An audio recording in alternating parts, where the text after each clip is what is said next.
At this point, just about everybody knows what ChatGPT is, but did you know that OpenAI, the company behind ChatGPT, offers other products as well? In this video, we're going to run through 7 products offered by OpenAI, ChatGPT not included.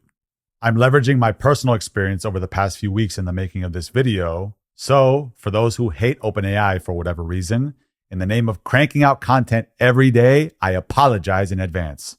I came up with a concept for this video after running several AI workshops in the Miami area targeted towards individuals and SMBs.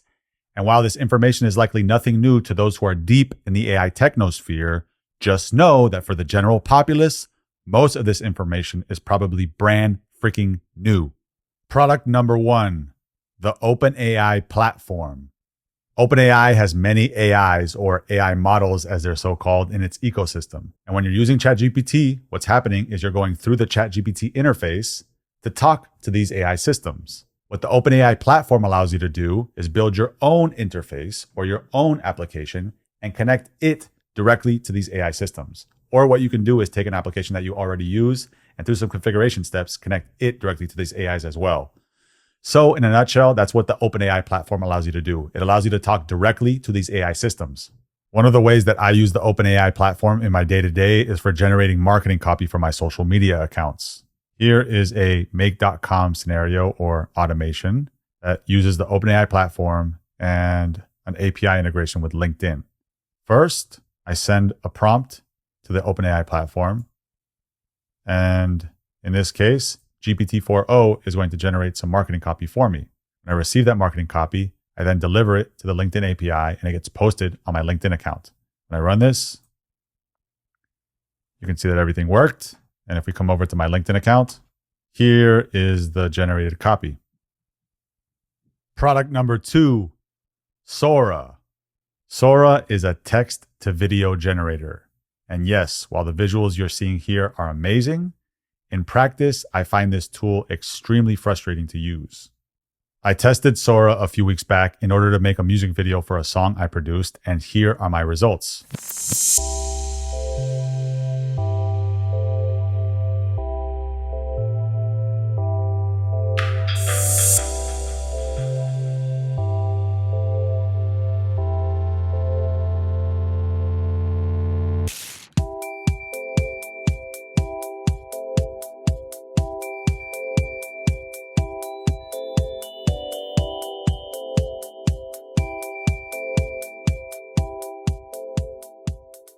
The frustrating thing about Sora is that it's very difficult to have continuity between each generated visual. Another thing that's frustrating about it is it's extremely slow. To generate a 10-second clip can sometimes take 10 or 15 minutes. The other frustrating thing is oftentimes the physics in the generated visuals are completely wonky. For example, take a look at this. My prompt was young white male jumping on a trampoline, realistic. And this is what it gave me. Or check out this one. Young white male playing frisbee.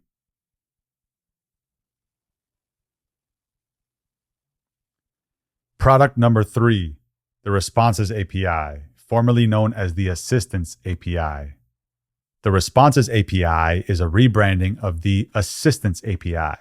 The Assistance API is a tool that allows you to build simple agents. If you want to build more complex agents, I would not recommend using the Assistance API.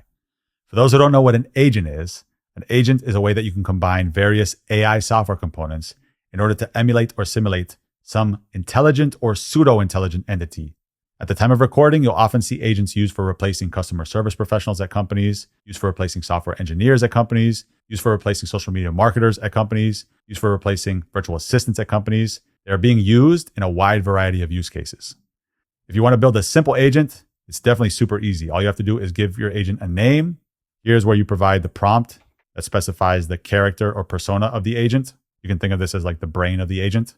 And it has the ability to add custom tools too. One way that I'm leveraging the Assistance API, or as it's now called, the Responses API, is for answering DMs that I receive on my Instagram account. Here you can see that I'm instructing my agent to collect the email and phone number of whoever DMs me and insert it into a Google spreadsheet so that I can build up a lead list for my business.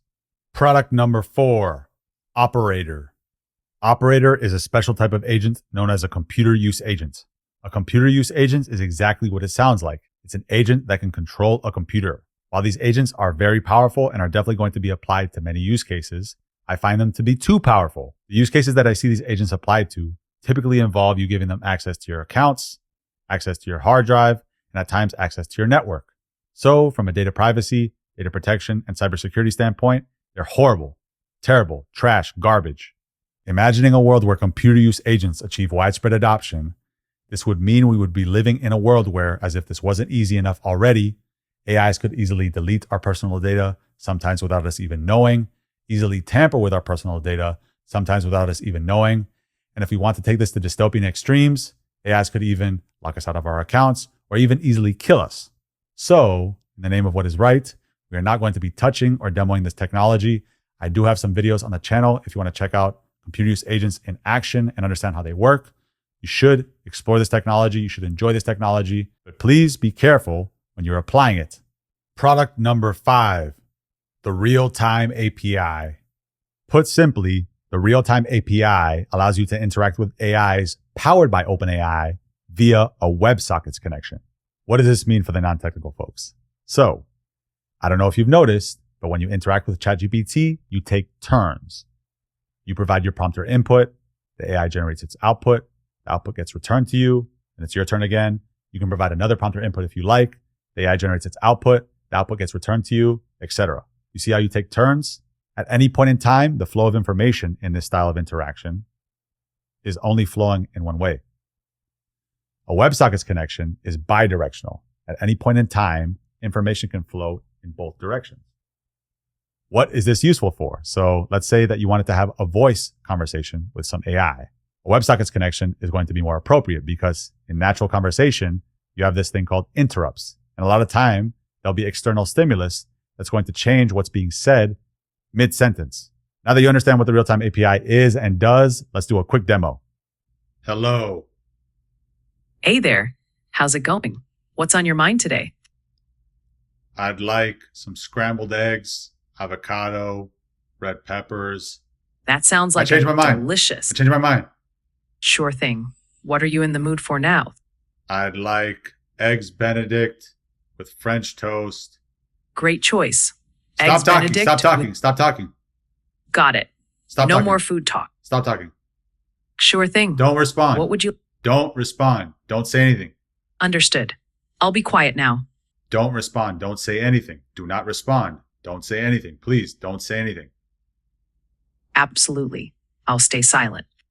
And that's AI for you. Product number 6, deep research. Deep research is exactly what it sounds like. It's an agent specialized for pulling and analyzing an immense amount of data from the internet. According to this tagline, deep research can accomplish in minutes what would take a human many hours. Deep research is not the only product of its kind. There are others. For example, Perplexity offers a similar product, as does DeepSeek, as does Google via the Gemini Deep Research product. So if you're interested in experimenting with these deep research agents, I recommend trying each of these out, along with any others you can find out about. And once you learn the pros and cons that each one presents, eventually you can settle on whichever one you like best. Product number 7, the Agents SDK, formerly known as OpenAI Swarm. Do you remember in part 3 when we were discussing the Responses API, formerly known as the Assistants API? We mentioned that the Assistants API was great for building basic agents, but not so great for building complex agents. So if you want to build more complex agents or even string together agents into what are called multi-agent applications, then the tool you want to go for in the OpenAI ecosystem is the Agents SDK. Now, there are many other agent frameworks out there, or multi-agent frameworks as they're so called. For example, there is LangGraph, CrewAI, AG2, Swarms, among many others. So this is in no way a recommendation of the OpenAI Agents SDK, but it'll be interesting to see how the agent framework landscape shifts now that OpenAI has announced support for a more robust framework compared to what they had previously, which once again was OpenAI Swarm. So that'll do it for this video. Leave a comment, like, subscribe, buy a coffee, leave a super chat, send me much health, much blessings, sending you much health, much blessings. Peace.